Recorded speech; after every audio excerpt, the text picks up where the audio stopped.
Sa mga mainit na balita ngayong tanghali, Philippine Coast Guard nag-inspeksyon sa Manila North Port kaugnay ng mahabang bakasyon. PNP nagsagawa naman ng anti-terror simulation exercise sa Araneta Bus Terminal. Sangay ng mga bangko, walang operasyon simula sa Huwebes hanggang Linggo. Dagdag presyo sa ilang produktong petrolyo, ipinatupad na ngayong araw. Singil sa kuryente ng Meralco tataas ngayong Abril. Department of Energy minamadali na ang pagkumpuni sa mga power facility na napinsala ng malakas na lindol sa Batangas. Ilang Filipino workers na stranded sa Middle East posibleng makauwi na sa bansa kaugnay ng state visit ni Pangulong Duterte sa Saudi Arabia, Bahrain at Qatar. At executive order para palitan ang pangalan ng Benham Rice, inaasahang lalagdaan ng Pangulo sa kanyang pagbabalik mula sa pagbisita sa 3 bansa sa Middle East. Magandang tanghali. Tinulungan ng UNTV News and Rescue Team ang mga nasugatan sa magkakahiwalay na aksidente kanina madaling araw. May report si Bernard Dades. Dalawang lalaki ang sugatan matapos magkabanggaan ng minamanehong motorsiklo sa EDSA Caloocan kaninang alas 2 ng madaling araw. Nagtamo ng mga gasgas sa iba't ibang bahagi ng katawan sina Michael Angelo Tubig at Jo Marie Contreras. Agad nilapatan ng first aid ng UNTV News and Rescue Team ang mga biktima na tumanggi na magpahatid pa sa ospital. Isang volunteer ng San Antonio Fire and Rescue ang tumulong sa isa sa mga biktima. Ayon sa nakakita sa pangyayari, binabagtas ni Michael Angelo ang southbound ng EDSA nang biglang sumulpot ang isang motorsiklo sa nakasaradong U-turn area. Ayun yung saradong U-turn slot na yun, may lumabas biglang motor, padiretso siya. So nag-alangan, yun na Moreno ata, tas yun sumadsad na. Makalipas ang 2 oras, isa na namang motorcycle accident ang nirespondihan ng UNTV News and Rescue Team sa EDSA Balintawak. Ang 27 anyos na rider na si Anthony Porton ay biglang bumangga sa likurang bahagi ng kotse na minamaneho ni Renato Pamogas. Malayo pa lang nag-signal ako, nakasunod pala yung motor sa akin. Nag-trailer siya sa likod ko, nag-slide. Nahulog niya sa motor, yung motor niya ikot-ikot papunta sa kotse. Tumanggi na rin magpadala sa ospital si Porton na nagtamo ng minor injuries sa mga kamay at tuhod matapos lapatan ng first aid ng UNTV News and Rescue Team. Samantala, aksidente rin sa motorsiklo ang nirespondihan ng UNTV News and Rescue Team sa Salvador, Labangon, Cebu City pasado alas 2 kaninang madaling araw. Idinatay ng biktima na si Ian de la Cruz ang pamamaga ng kanang paa at mga galos sa kaliwang paa at bisig. Nakabangga nito ang motorsiklo na minamaneho ni Arman Tahanlangit. Agad na nilapatan ng Pangunang Lunas ng UNTV Rescue si De La Cruz na tumanggi nang magpadala sa ospital. Wala namang tinamang pinsala si Tahanlangit. Aminado si De La Cruz na nakainom ito ng alak. Bernard Dades, UNTV News and Rescue, Philippines.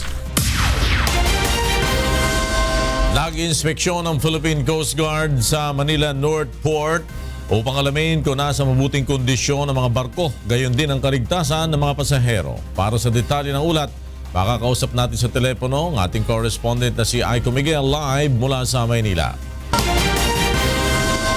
Aiko. Yes, Lord.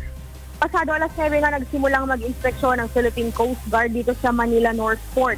Marami na ring mga pasahero ang naghihintay ng kanilang biyahe ngayong araw. Ininspeksyon ng PCG kung nasa maayos na kondisyon ang mga barko at nasunod nila at kung nasunod nila ang safety standards sa pantalan.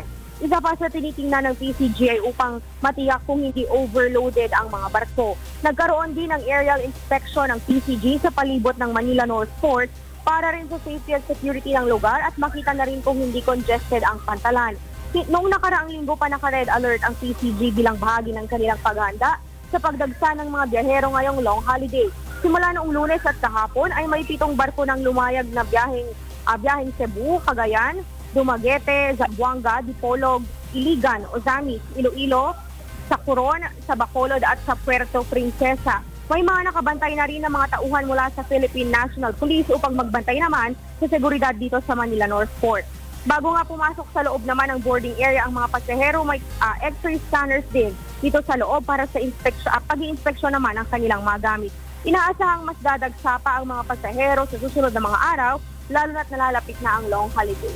Yan muna ang latest live. Balik sa iyo, Flor. Aiko Miguel, nagulat mula sa Maynila. Nananatiling normal ang sitwasyon ng mga biyahe ng bus pauwing probinsya sa Araneta Bus Terminal. Mula sa Araneta Bus Port sa Quezon City, may report si Leslie Bowen live. Yes, Leslie.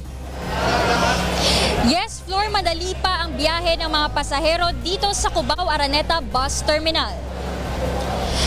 Bagaman may ilang mga linya ng bus ang fully booked na, sapat pa rin ang bilang ng mga bus sa mga pasaherong dumarating. Ayon sa terminal coordinator na si Juan Princess Jr., mas kaunti ang bilang ng pasahero ngayong taon. Ito ay dahil pinaghiwalay ang istasyon ng mga bus. Sa ngayon ang narito ay ang ordinary buses, habang ang air-conditioned buses naman ay nasa Araneta Central Bus Port na. Pinatututuhanan naman ito ng ilang mga pasaherong ating nakausap na nagsasabing mas maluwag ang sitwasyon ngayong taon kumpara sa mga nakaraan. Nasa 3 hanggang 4,000 pasahero naman ang inaasahang dadagsa ngayong araw dito sa terminal. Samantala, nananatili pa rin payapa ang sitwasyon dito at ayon sa mga pulis, wala pang naiulat na insidente ng karahasan dito sa aking lugar. At yan muna ang latest mula dito sa Cubao Araneta Bus Terminal. Balik sa iyo, Flor. Maraming salamat sa iyo, Leslie Bowen, nagulat mula sa Araneta Bus Port sa Quezon City. Nagsasagawa ng inspeksyon si Philippine National Police Chief Ronald De La Rosa sa mga transport terminal sa Metro Manila. At makakausap natin para sa ulat na yan sa telepono ang ating correspondent na Simon Hocson, live mula sa Pasay City. Yes, Mon! Yes, Lord, nandito na ngayon si PNP Chief Ronald De La Rosa sa may NAIA Terminal 3 upang ipagpatuloy ang kanyang inspeksyon na sinimulan kaninang umaga dyan sa Araneta Bus Terminal. Kanina ay nagsagawa ng anti-terror simulation ang PNP-CPD upang ipakita ang paghahanda ng buong Philippine National Police, lalo na ngayong long holiday. Sa ngayon ay patuloy pa rin ang pagsagawa ng inspeksyon ni PNP Chief De La Rosa, at after dito sa NAIA Terminal 3 ay tutungo naman siya dyan sa may port area na kung saan ay magsagawa rin ng inspeksyon upang matiyak ang kaliskasan ng mga pasahero. Sa ngayon ay marami yung nagpa-picture dito kay PNP Chief, at halos lahat ng mapuntahan niya ay tuwan-tuwa itong mga tao pag siya ay nakikita. Pero mamaya ay magbibigay pa kami ng update at patuloy pa rin kanya sa inspeksyon sa mga terminal dito sa Metro Manila. Yan ang latest sa floor. Maraming salamat sa iyo, Mon Hocson. Nagulat mula sa Pasay City. At inspeksyon din ng Land Transportation Franchising and Regulatory Board o LTFRB ang mga taxi na pumipila sa NAIA Terminal 3. Para sa detalye ng ulat, makakausap natin sa telepono ang ating correspondent na si Joan Nano, live mula sa NAIA Terminal 3. Yes, Joan. Lakay katatapos lamang ng isinagawang inspeksyon ng Land Transportation Franchising and Regulatory Board dito sa mga regular taxi na nakapila sa NAIA Terminal 3. Ito ay bilang paghahanda pa rin para sa pagdagsa ng mga pasahero sa paliparan ngayong long holiday. Kabilang nga sa mga tinignan ng LTFRB ang prangkisa ng bawat taxi, gayon din ang kondisyon ng sasakyan upang alamin kung ligtas pa rin ang mga ito na bumiyahe. Kasama rin sa mga ininspeksyon kung gumagana ng maayos ang mga metro ng mga ito at tinignan kung naka-uniforme yung mga driver. Tututukan rin ng LTFRB ang pagbabantay sa mga istaberong taxi drivers o yung mga driver na namimili ng isasakay na pasahero. Ayon sa LTFRB, plano nilang maglabas ng panibagong memorandum order para sa mas mahigpit na parusa na ipapataw sa mga taxi driver na tumatangging magsakay ng mga pasahero. Mula sa 5,000 piso na kasalukuyang multa, nais ng LTFRB na itaas ito sa 15,000 pesos para mabigyan ng mas mabigat na babala ang mga taxi drivers na gumagawa nito. Plano ng LTFRB na maglagay ng kanilang mga tauhan dito sa terminal upang mahigpit nga na mabantayan ang mga taxi drivers na posibleng magsamantala, lalo't inaasahan na nga ang pagdating ng bulto ng mga pasahero ngayong long holiday. Yan muna ang pinakahuling balita mula rin dito sa NAIA Terminal 3. Balik sa iyo, Lakay. Maraming salamat, Joe Nano. Nag-uulat mula sa NAIA Terminal 3. Nagsimula na mag-duty ang mahigit sa 100 karagdagang immigration officer sa mga terminal ng Ninoy Aquino International Airport o NAIA kaugnay sa inaasahang mahabang bakasyon na magsisimula sa Huwebes. Nagbabalik si Joe Nano. Simula pa noong Sabado, naka-duty na sa 4 na terminal ng Ninoy Aquino International Airport ang 140 dagdag na immigration officers na magpoproseso sa bulto ng mga pasahero sa long holiday. Kahapon muling nag-inspeksyon sa Immigration Center sa 3 terminal ng NAIA. Kapansin-pansin, nakakaunti ang mga pasahero na nakapila sa immigration section at may mga nakapwesto ng officer sa bawat booth.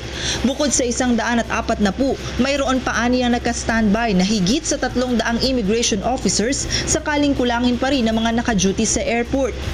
Nagsimula na ring magtrabaho sa Immigration Center ang mga tauhan ng MIA upang tumulong sa pagsasaayos sa mga pasahero na kapila. Sa datos ng MIA, nasa higit 100,000 mga pasahero na ang dumating sa NAIA simula pa noong April 8 hanggang April 9. Subalit sa pangamba na pumila ng mahaba, karamihan sa mga pasahero ay nagtungo ng maaga sa airport. May ilan ding nag-check-in na sa counter higit 5 oras bago ang kanilang flight. 4 hours kasi usually, tsaka ang traffic. Minsan, naabot ng 2 oras. Para hindi mabala sa traffic at saka sa pila. Ganun nga daw, may problema nga daw. Pero sana wala. Kasi para hindi kami malate. Kasi yung van na sinakyan namin, galing pong Ilocos. At dumating dito alas 4 ng madaling araw. Anong oras pa flight niyo ba? 5 p.m. po.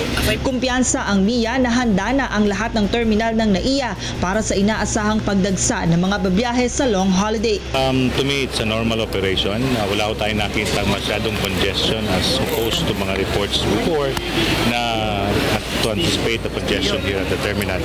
So far, so good ho. Joe Nano, UNTV News and Rescue, Pasay City. Isang mamabatas ang nagpahayag ng pagtutol sa panukalang pagbuo ng Commission on Immigration. May report si Nel Maribuhok. 5 panukalang batas ang nakahain ngayon sa mababang kapulungan ng Kongreso para sa pagbubuo ng Commission on Immigration. Sa ilalim ng isinusulong na Philippine Immigration Bill, bubuwagin ang kasalukuyang Bureau of Immigration at papalitan ito ng isang komisyon. Ayon kay Immigration Spokesperson Antoinette Mangrobang, ang panukalang ito ang nakikita nilang solusyon sa isyu ng pasahod sa kanilang mga tauhan. To have the Philippine Immigration Act, the bill be certified as urgent. Ito po ay nakikitang long-term solution dun sa kinakailangan naming salary upgrade. Hindi naman sang-ayon si ACO FW Party List Representative Anesito Bertiz sa panukalang gawing komisyon ng BI. Instead of making it as another commission of immigration, instead of just a bureau, so nagra-right sizing nga tayo as much as possible. We are streamlining all government agencies. Sa halip niya ay pinag-aaralan nila ngayon na mapasailalim ang Immigration Bureau sa proposed Department of Migration and Development. Dapat talagang busisiin natin at pag-aralan ulit o kinakailangan na amendahan ang Immigration Act, gawin natin. At kung ito ay maisasama na rin under the Department of Migration and Development, might as well kunin na natin to sa DOJ yung function na to. Naniniwala rin ang mambabatas na maaaring masolusyonan ang problema sa immigration personnel at usapin sa kanilang pasahod kung tuluyang maisa sa batas ang naturang proposed bill. Nel Maribuhok, UNTV News and Rescue, Quezon City. Nanawagan ang mga bangko sa kanilang mga kliyente na ayusin na ang mga kailangan ayusin bago sumapit ang mahabang bakasyon. Ipinahayag ng Bank of the Philippine Islands at BPI Family Savings Bank na sarado ang kanilang mga sangay simula Huwebes, April 13 hanggang sa araw ng Linggo, April 16. Huwebes naman hanggang Sabado, sarado ang BDO at Security Bank maliban lamang sa kanilang mga sangay sa NAIA na bukas sa April 15 hanggang 16 ang lahat ng mga bangko. Samantala, nasa Kingdom of Saudi Arabia na si Pangulong Rodrigo Duterte. Bukod sa Saudi Arabia, bibisita rin ang Pangulo sa 2 pambansa sa Middle East. May report si Rosa Licos. Sa Sa 16 ng Abril, inaasahang makabalik ng bansa si Pangulong Rodrigo Duterte mula sa kanyang state visit sa Kingdom of Saudi Arabia, Bahrain at State of Qatar. Sa kanyang pag-uwi, sinabi ng Pangulong makakasama niya pabalik ng Pilipinas ang maraming overseas Filipino workers na stranded sa Middle East, partikular na sa KSA dahil sa kawalan ng tamang dokumento. Dahil sa Jeddah yan. Those are given the permission of clemency to whatever it was. May clearance na about 5,000 of them will start bringing them back. The first batch, pagdating ko, pagbalik, ang siyala. Nandito na yung iba. Batay sa datos ng Department of Foreign Affairs, nasa 760,000 mga OFW ang nasa KSA. Nasa 15,000 sa kanila ang undocumented at maaaring samantalahin ang mga ito ang 90-day amnesty ng Saudi Arabia government para sa mga banyagang walang angkop na dokumento. Isa sa mga pakay ng pagbisita ng Pangulo sa Saudi Arabia na magkaroon ng pakikipagtulungan sa kanilang pamahalaan upang mapangalagaan ang karapatan at kapakanan ng OFWs doon. Bukod sa mga kaso ng pang-aabuso, sa kasalukuyan, nasa 31 Pilipino rin ang nasa ilalim ng death row sa KSA. Tumanggi naman ang Pangulong idetalye ang kasunduang target na mapirmahan sa KSA upang maiwasan ang paglaganap ng mga kaso ng pang-aabuso sa mga OFW doon. Those were the things that we discussed the other day. I cannot make it public. I'm sorry. Rosa Licoz, UNTV News and Rescue, Philippines. Inaasahang lalagdaan na ni Pangulong Rodrigo Duterte ang executive order para palitan ang pangalan ng Benham Rice sa Philippine Ridge sa kanyang pagbabalik mula sa pagbisita sa 3 bansa sa Middle East. May report si Janice Inhente. Sakop ng teritoryo ng Pilipinas ang Benham Rice. Ito ang iginiit ni Pangulong Rodrigo Duterte sa kanyang talumpati kahapon sa Davao International Airport bago umalis patungong Saudi Arabia. Kaya sa kanyang pagbabalik mula sa pagbisita sa gitnang silangan, lalagdaan na nito ang executive order para sa pagpapalit ng pangalan ng Benham Rice. So yan ang ano ko. I'm claiming both the 10 or 9 at saka yung Benham Rice. I will rename it Philippine Ridge as our exclusive property.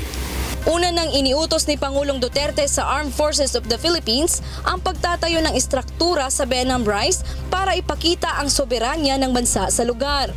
Ngunit tiniyak ng Pangulo na wala siyang layong lagyan ng mga kagamitang pandigma ang mga islang bahagi ng teritoryo ng bansa. Kailangan lang umanong balansihin ang sitwasyon sa lugar. We did not mean no harm to China. We are friends, as a matter of fact. And maybe when we get rich, very rich, I can sell the land to you for inyo na. When the spectacle of the war is gone, nothing is dangerous to the Philippines. China can relax. We are friends. We will not go to war with you.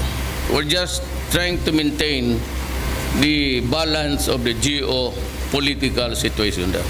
Umaasa naman si Chinese Foreign Ministry spokesperson Hua Chunying na magpapatuloy ang Pilipinas sa mabuting pakikipag-ugnayan sa China at maayos na maresolba ang maritime dispute sa South China Sea.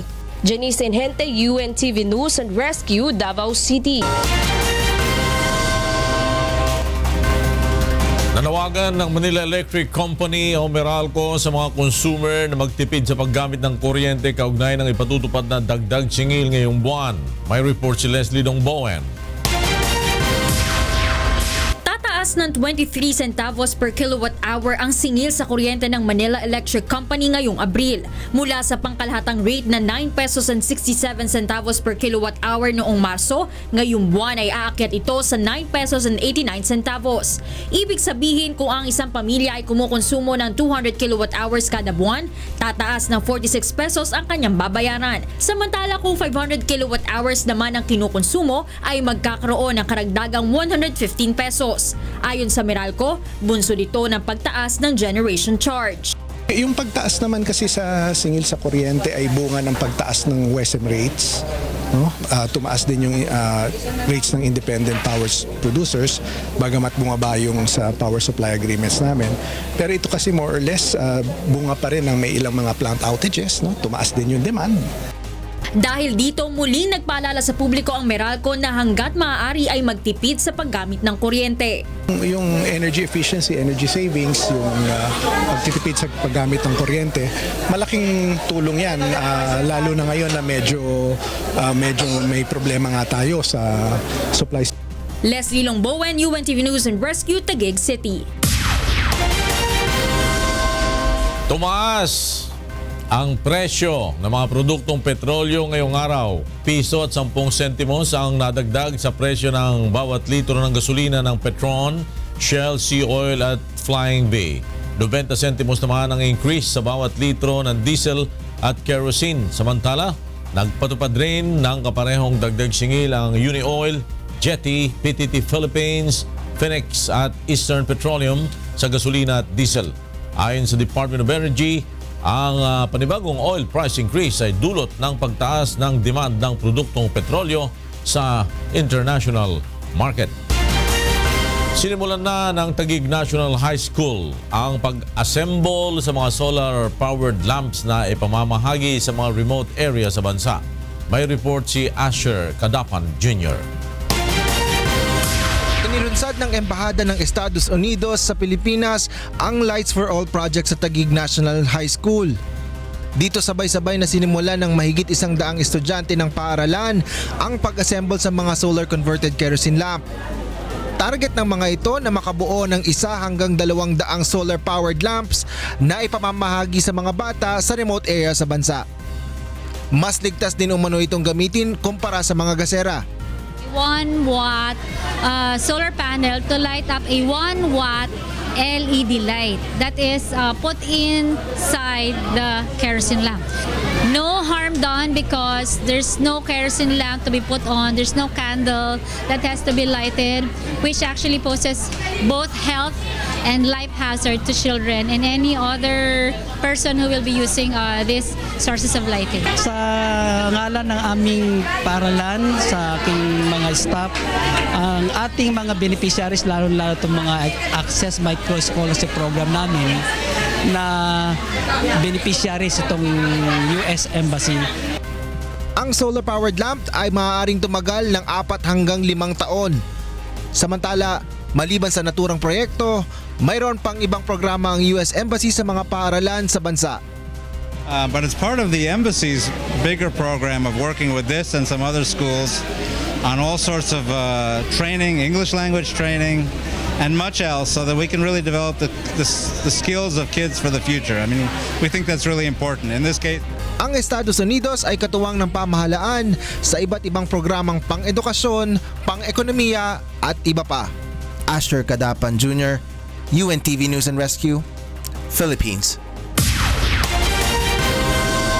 Sa ilalim ng Department of Health sa mental at psychosocial debriefing ang mga biktima ng lindol sa Batangas. May report si Aiko Miguel.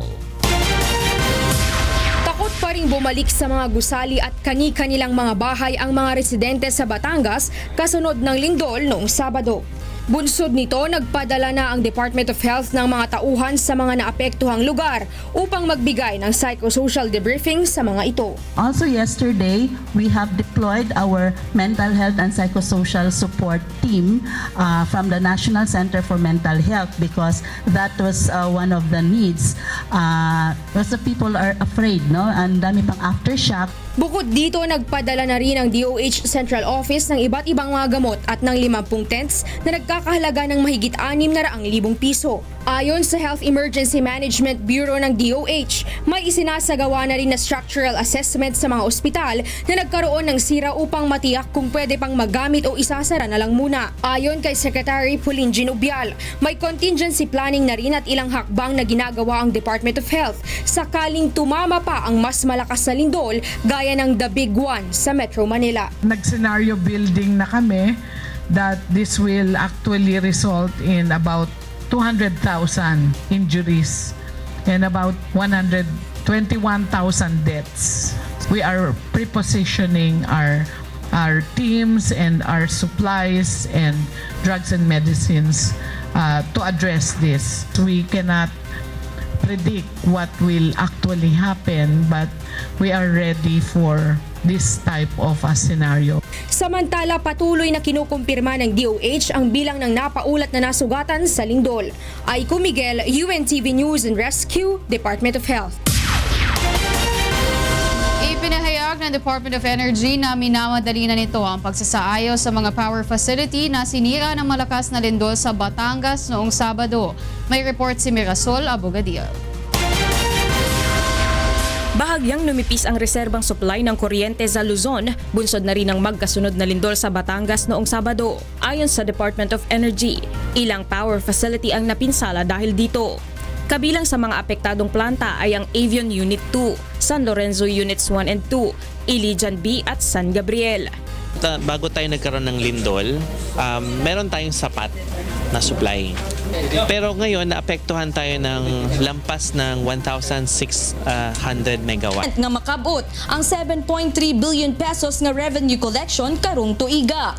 Subay niini, plano sa lokal nga panggamhanan nga amyendahan ang 2005 Revenue Code sa Davao City aron mapatasan ang ginasingil nga buwis sa syudad. Ang mga maapektuhan mao ang real property tax, business permit tax ug uban pang local taxes. Sumala pa sa konseho, walay nahitabong pagsaka sa buwis sa syudad sa milabay nga 12 ka tuig. Ito nire-review namin. Siguro very minimal lang, yung kaya lang mabayaran ng negosyante. Gisaway na usab sa Commission on Audit ang Davao City tungod sa ubos nga real property tax niini. Apan dili uyon ang pipila ka negosyante sa pagpataas sa mga buwis. Bugat if there's an increase, talagang mabigat siya. Dili siya dali. Kabahin niini, magbuhat pa ang konseho og mga survey og public hearing sa tanan nga distrito sa Davao City alang sa mas detalyadong pagtuon sa maong sugyot bag-o kini maaprubahan. That is mandatory down to the district and barangay level. So what are this area? Marilog, Pakibato, Punawan, Buangin districts, Talomo. Janice Inhente, UNTV News and Rescue, Davao City.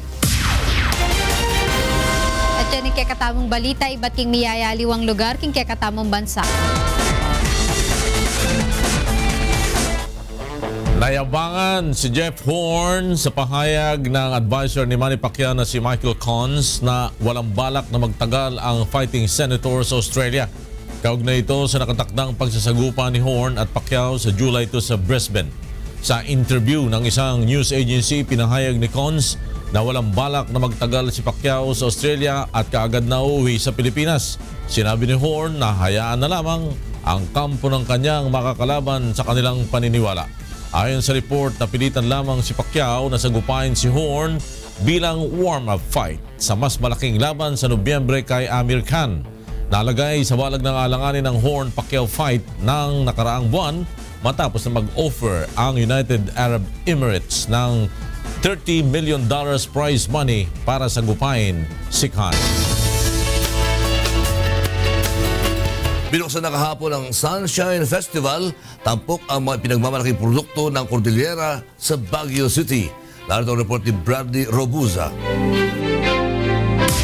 Nagsimula na kahapon ang kauna-unahang Sunshine Festival sa Green Valley sa Baguio City.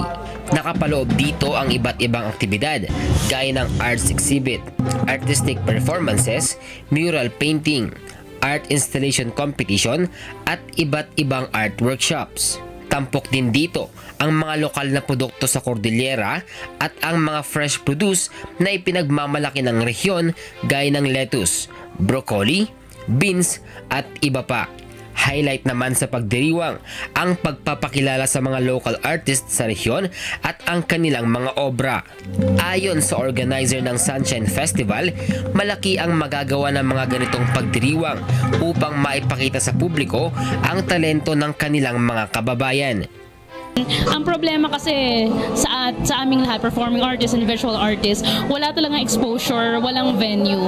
Kaya namamatay kung yung mga art nila, yung advocacy nila, wala kasi sumusuporta. Ikinatuwa naman ni Wigan Warren na uyak na 3 dekada ng pintor at mang-uukit ang pagsuportang ibinibigay sa kanila. Aniya, magiging madali para sa isang artist ang mag-focus sa kanyang obra kung maraming sumusuporta. Doon po na puwersa minsan po ang mga artist para bumasok po sa commercial dahil nga po hindi naman po sapat talaga ang kita, and then yung materials niyo muna na binili is medyo may kamahalan, so kailangang mag-commercial art ka para kumita talaga na hindi lang dito sa yung porte mo ang ginagawa. Tatagal ang Sunshine Festival hanggang sa April 16. Kung magiging matagumpay, target ng organizers na may daos ito taon-taon. Bradley Robuza, UNTV News and Rescue, Baguio City. At yan ang mga balitang aming tinutukan at inaksyonan. Dahil sa aming pagbabalita, una ang pagalingan sa kapwa. UNTVC News, may balita sa mga panig ng daigdig. Magandang tanghali at God bless.